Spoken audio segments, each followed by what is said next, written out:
All engine running. Liftoff. We have a liftoff. 32 minutes past the hour.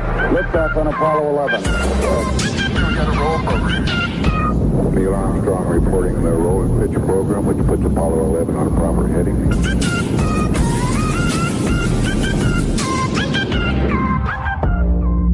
Active FM, this is The Void Show. Thank you so much for joining us today. I am your host, Andrew, and I hope you've been keeping well. Well, I've been fabulous and sad sometimes, obviously, but for today, I'm really so excited and looking forward to our discussion, right?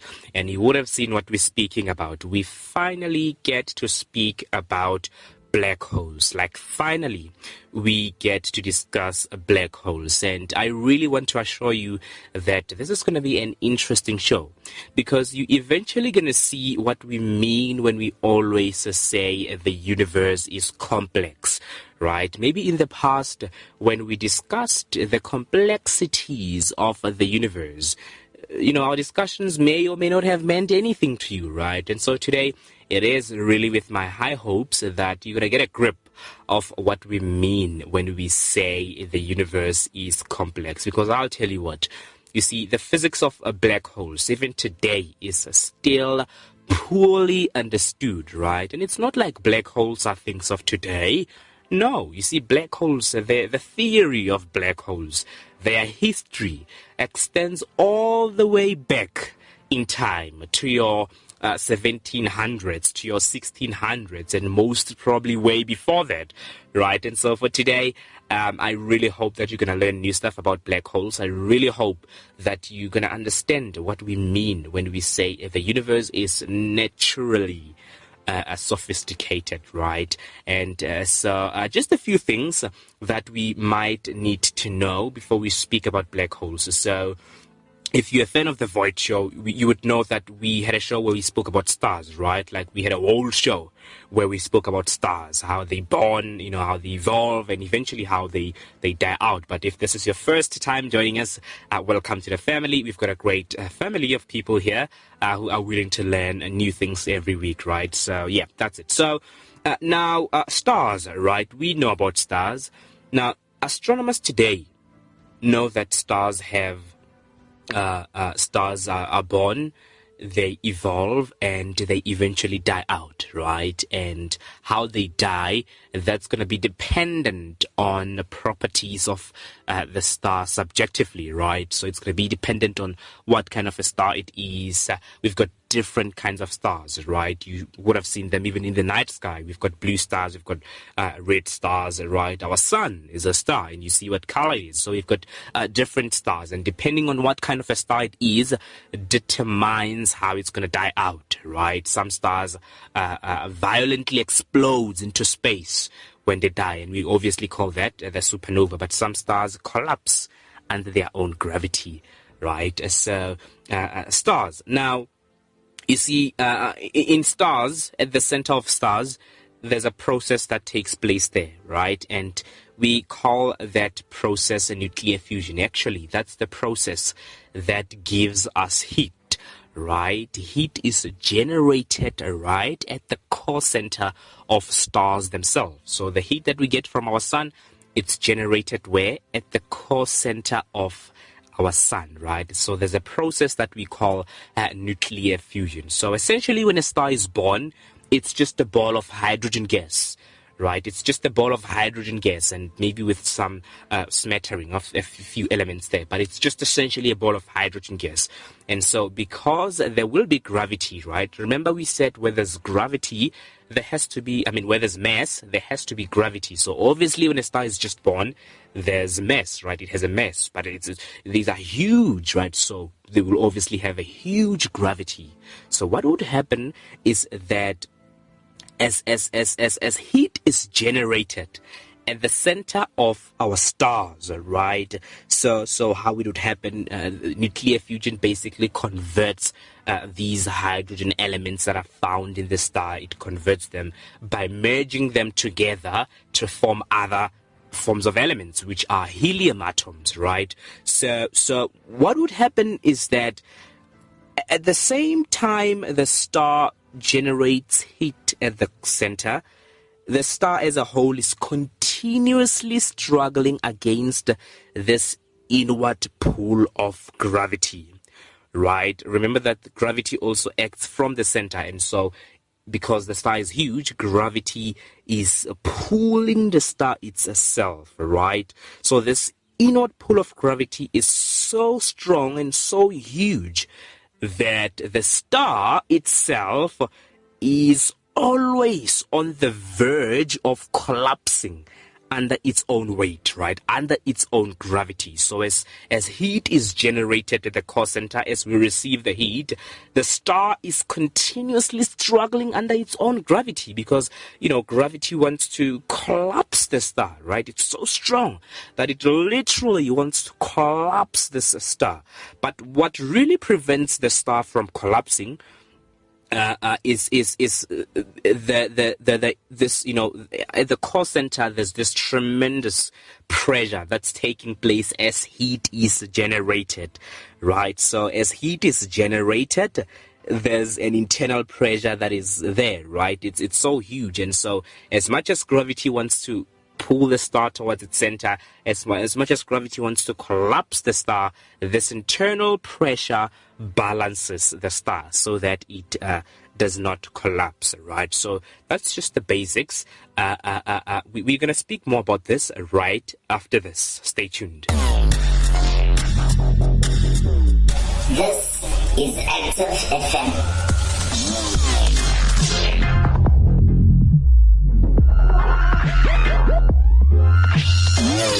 Let's find out. Let's go through the journey together and find out.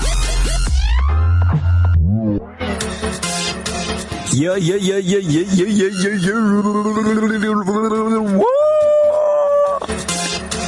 Yeah. Okay, so we're going back into this. Yeah, loving it.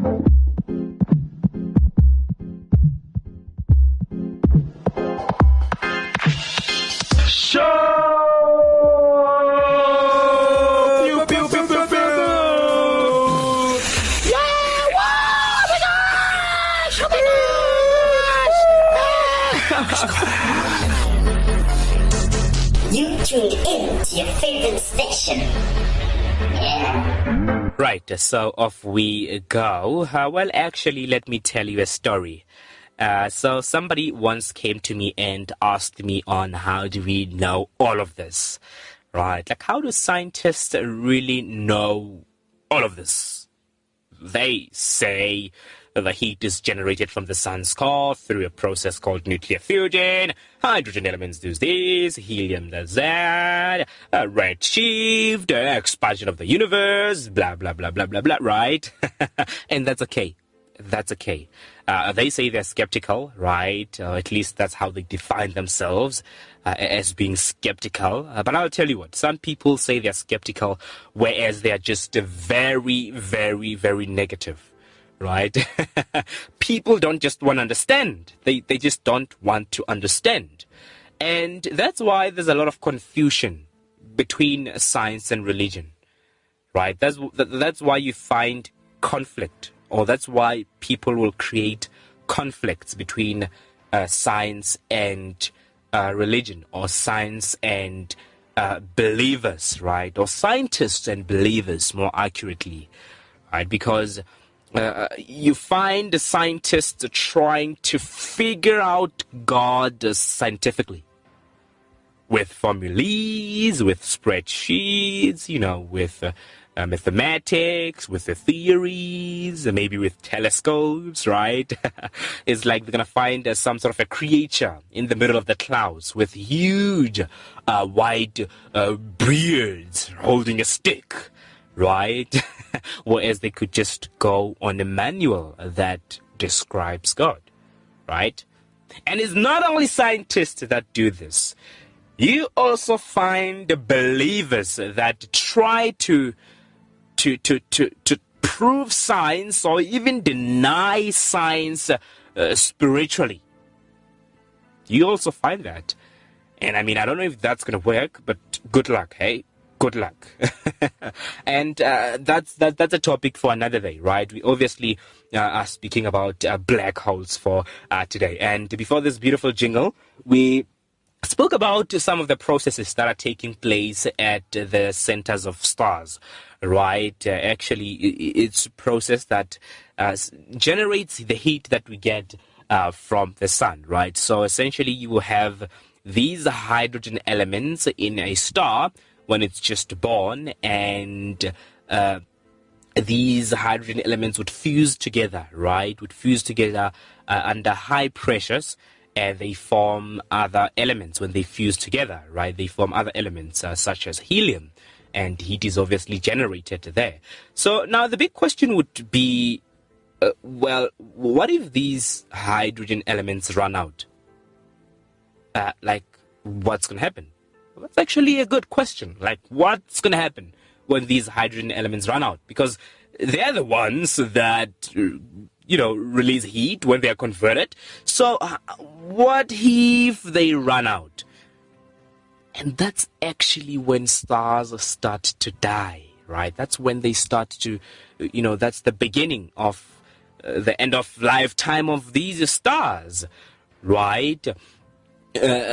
And obviously when that happens, the star would start to cool down, and it would start to collapse under its own gravity, right? Because there's no longer that pressure that balances the inward pull of gravity. So it would start to collapse under its own gravity, cooling down. And then some stars would just violently explode into space, right? But here's an interesting thing. Some stars, and obviously we call that violent explosion into the space as a supernova, right? You got that right? Yes, we call it a supernova, right? But you see, it's not all stars that get completely destroyed in a supernova, right? It's not all stars. Well, you actually find out that some stars, when they die, some of their cores, they survive. It's what we see. Right, they survive. You see, the cores of other stars, they just survive. And you need to remember, at the cores of stars, that's where the action takes place, right? That's where the nuclear fusion is concentrated at, right? You've got high temperatures, high pressures. That's where the action takes place. And so because of that, you find these stars' cores surviving, right? Because they are actually held together so strongly by what? By nuclear forces, right? And those kind of stars are called, or those kind of cores actually, right? The remnants or that relic of a dead star, that core is called a neutron star. You probably have heard of that, right? Those kind of stars are called neutron stars. But when it comes to black holes, we have massive stars that may collapse under their own gravity, that not even a neutron star survives, right? Not even a neutron star survives. And those kind of stars, when no neutron stars survive, that's because they are so huge, right? They are massive. They've got huge amounts of gravity. Not a neutron star survives, right? Their core does not survive. We call those kind of stars those dying stars, they may become what? They may become what we call black holes, right? And so this is the beginning of our show, actually, right? They become what? They become what we call black holes. So I once heard, you actually know this saying, right? It says, abandon all hope, ye who enter here. Have you heard that? It's a popular saying. I don't know where it comes from, but it's a popular saying. Abandon all hope, ye who enter here. Right? So there's a scientist called, his name is Mark. He says, we would actually, that saying would be useful here, because that would serve as a warning to any space traveler that goes near black hole, right? That would be a good warning for them, right? And good luck if they go near a black hole, right? So what are black holes, actually? Now, astrophysicists regard or actually, black holes are regarded as regions of space where gravity is just so strong, right? Where gravity is just so strong that those regions act as what we would call a stellar vacuum. You would know a vacuum cleaner, right? It literally sucks in everything. So astrophysicists regard black holes as stellar vacuums, right? It's regions of space under tremendous amounts of gravity, such that they act as what we would call stellar vacuum. Because what would happen is that they would literally suck in all matter or all the energy from space, and they allow nothing to escape it. That's what it is. They allow nothing to escape them, not even light. That's because they are under so much gravity that nothing can really escape them, not even light, right? And so you see, this term black hole, it was actually proposed by an American physicist, right? His name was John. That was in 1969, the same year, where the landing of the moon, the stuff happened. So it was in 1969. That's when he named these regions of space under immense amounts of gravity. He coined the name black holes, right? But that does not mean black holes are things of the 1969, right? It actually goes way back before that, right? The theory has been around way back before that, because you see, in the year 1783, you can just imagine that, way back in time, there was an English physicist, okay? And it was an English physicist. It was a male, actually, right? Yeah, because his name is John Michel, right? So in 1783, he said that, and this was actually a proposing, right? He obviously, depending on some of the discoveries and, how much he scientifically literate he was. He said that, okay, so we know where there's mass, there's gravity. Big mass, big gravity. So he said that, okay, it's better if I would suggest that if a star is massive enough, it would have such a strong gravitational field that nothing, even if light could leave this star, this light would literally be dragged back to the star's surface. That's what this English astronomer said, John Michel, right? And in those times, the 1700s, nobody believed him, right? Nobody believed him. His theories were largely ignored up until 1900s, right? Actually, around 1939, and that was after, scientists such as Robert Oppenheimer and others saw, depending on Albert Einstein's theory, the theory that he proposed, the general relativity theory, they started to believe in Michel's suggestions, because they saw that it is actually possible for a star to collapse to a point where it would become a black hole, right? Where it would become a black hole. So we might need a song right now, right? And hopefully you understood this beautiful history behind black holes. And so I'm going to give you this beautiful gem. It's a story of a boy. And after this gem, we will be speaking more about black holes. A story of a boy, playing on Active FM. Enjoy.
missing piece to it all.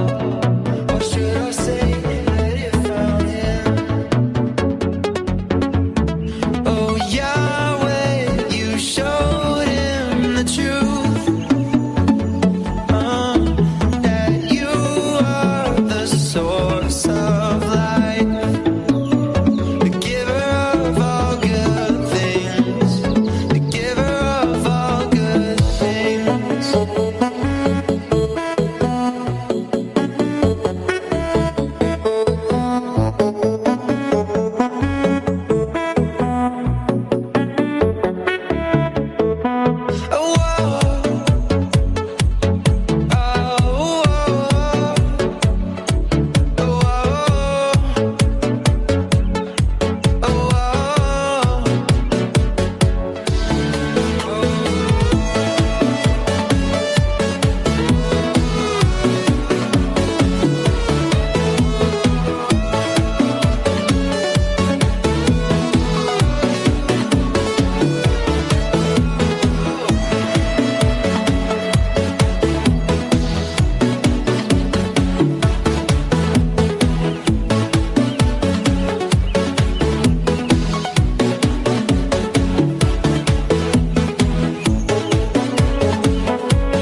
he was a country boy living in the countryside of the mid-state. He spent his days playing cowboys and Indians in the woods.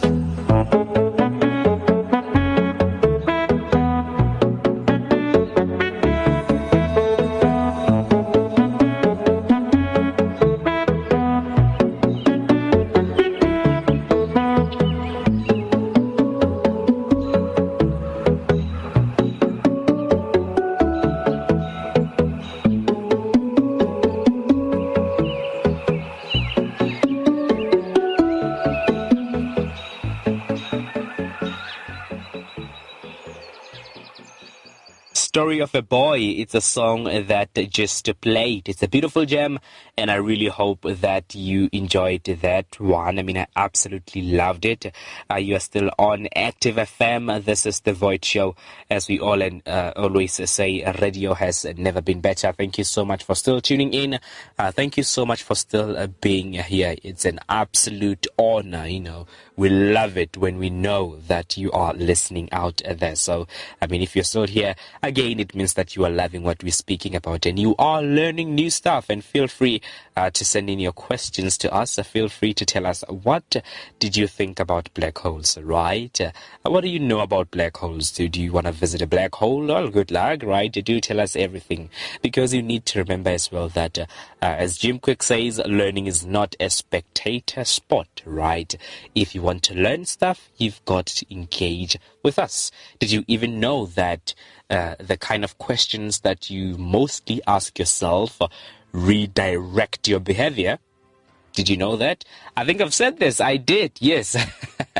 So looking at your behavior, it's somehow easy to know what's the kind of questions you mostly ask yourself. But again, that's a topic for another day.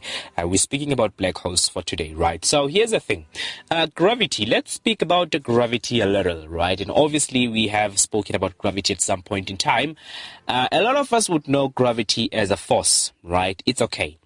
And that description or that perspective, view of gravity as a force was obviously described by Newton, Isaac Newton, right? Sir Isaac Newton. And we also have a show on the story of Sir Isaac Newton, right? He was a phenomenal man. He did a lot of things, right? Not only in the scientific world, philosophy, mathematics. He's the one who invented calculus, even integral calculus as well. We're speaking about optics. He just did enough, right? So he's also the one that described gravity as a force, right? There's a rigorous mathematical analysis and formulas to actually describe gravity as a force, right? So what I'm trying to drive home now is a suitable way to think of a black hole, right? Where does gravity get in there, right? We're going to be speaking about that just now. So here's the thing, and this is how Albert Einstein visualized gravity, okay? Let's say that, so he said, okay, think of gravity like this. Now, let us assume that for a moment, let's assume that space is a flat rubber sheet, right? Think of a space like that. Don't think of it as you thinking of it, like if there's infinity. Just try to think of a space as a flat rubber sheet. Okay, and if you think of the space like that, imagine if you had a steel ball, right, like some sort of a mass steel ball, right? And imagine what would happen if you were to drop that steel ball on your flat rubber sheet. What was going to happen? Obviously, the rubber would curve downwards, right? That's what would happen, because this steel ball would kind of dip inward, right, downward, right, with this flat rubber sheet, right? That's what would happen, actually. That's how Einstein interpreted gravity, right? He was like, okay, gravity exists because massive objects like planets, like stars, in this case, they would act as what? They would act as this steel ball, right? So these massive objects actually bend what we call the fabric of space around them. Hey, that's what he thought, or that's how he interpreted gravity. And for example, if you have dipped your steel ball on top of that flat rubber sheet, think of it as a star, think of it, you would understand actually why we've got planets orbiting around the stars. If you were to do that, if you then had some small marbles, and if you threw them, right, or if you rolled these small marbles across your rubber sheet, obviously with your steel ball in the middle, these small marble would actually roll around the top of that hole, right? The top of that hole that's created or that's formed by the steel wall, right? It's pretty much in the way that the Earth orbits around the sun, in the way that asteroids orbit around the sun, right? So that's an interpretation of how Albert Einstein thought of gravity, right? Now, so imagine this. Imagine that, let's say that for any odd reason you increase the weight of your steel ball, right? You increase the weight of your steel ball, right? You increase the mass of your steel ball, that steel ball that you dropped on your rubber sheet. Assume that you increase the mass of your steel ball. What would happen? As the weight increases, what's going to happen to the ball? This ball is going to sag further and further downward, creating this deep gravity hole, right? And eventually what would happen? So as you do that, eventually what would happen is that this rubber flat sheet would be stretched so deep and so tight that the top of that hole would just pinch together, right? That's what would happen, right? It would kind of like close off from this outside world, right? Obviously with this steel in the middle, right? And so that's pretty much the same thing. So this is actually how it's a similar thing to how a star dies, right? Because it dies like that, you think of it like that, and a collapsed star. Not how it dies, but after it has died, actually a collapsed star, right? It would eventually become dense like that it would carve a space, right? This imaginary, it's not even imaginary, but that's how we think of gravity. It would curve a space completely on itself, right? And it would literally isolate it from the rest of the universe, right? So that's pretty much what happens, and that's pretty much why you would have this strong gravity, right? It would make sense if we think of gravity that way. I'm sure. I mean, I'm hoping that you get what I'm saying, right? So one last thing, and there was so many things that I wanted to discuss, but I'm looking at the time, right? But obviously in the upcoming weeks we're going to be speaking more about this. Now, one last thing. What do you think exploring a black hole would be like? Like visiting a black hole? What do you think it would be like? So remember that saying that I began the show with. All ye, abandon all hope, ye who enter here. Right? I mean, it's finished. So if an astronaut would actually want to visit a black hole, it would be a one-way trip, right? It would be a one-way trip. So actually, this is what happened. There's what we call an event horizon. Okay, the event horizon, and the event horizon is the outer boundary of a black hole, right? So that point where light literally does not escape, we call that the event horizon, right?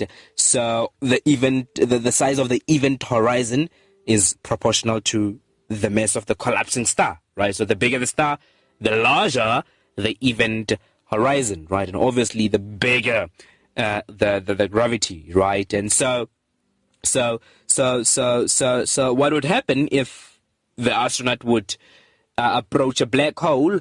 Let's say they're approaching a black hole in let's say what? Let's say, okay, their body, right? So their head is towards the event horizon and their legs are actually behind them. They are approaching a black hole. So obviously, with common sense, their head would start feeling more gravity, right? So the gravitational force that's pulling on their head would be much stronger, right, than the gravitational force that's pulling on their legs, right? And remember, we're speaking about black holes here, right? So this is what would happen. Because of that difference in a gravitational force pulling on their head and on their feet, their body would stretch like a chappies, right? And it would just be a one-way trip to a black hole.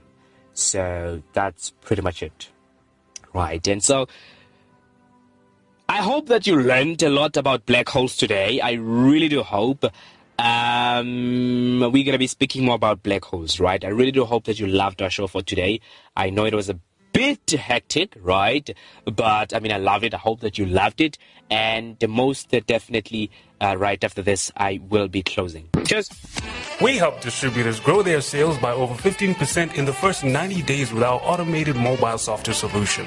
Rapid Trade is used by over 16,000 users worldwide, and we process over 120,000 transactions per day on both iOS and Android. From web ordering and management to e-commerce and even van sales or electronic proof of delivery, we've got your business covered. Call us for a demo on 011-493-9755 or email us at sales@rapidtrade.com. Go on. Make your customer a happy one today by getting onto Rapid Trade.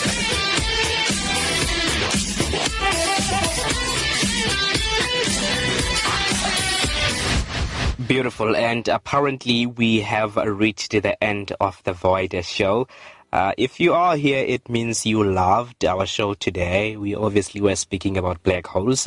And I don't know if you've just scrolled to this point by any odd reason.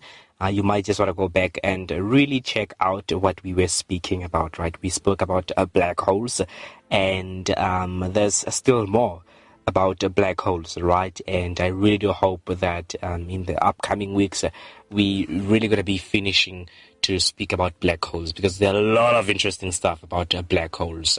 I mean, there's time travel, there just so many interesting stuff about black holes, right? So that's really what we're going to be speaking about. Please be sure to share out our show. If you loved it, please be sure to share out our show. And from me, myself, and I, please take care. All the love from Active FM. I will definitely be seeing you again next week, same place, same time. Cheers.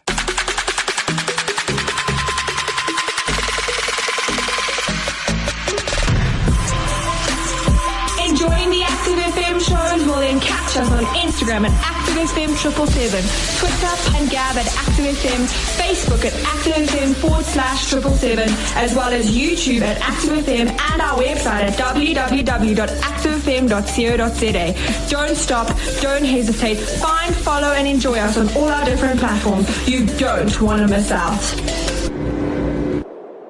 Active FM. Radio has never been better.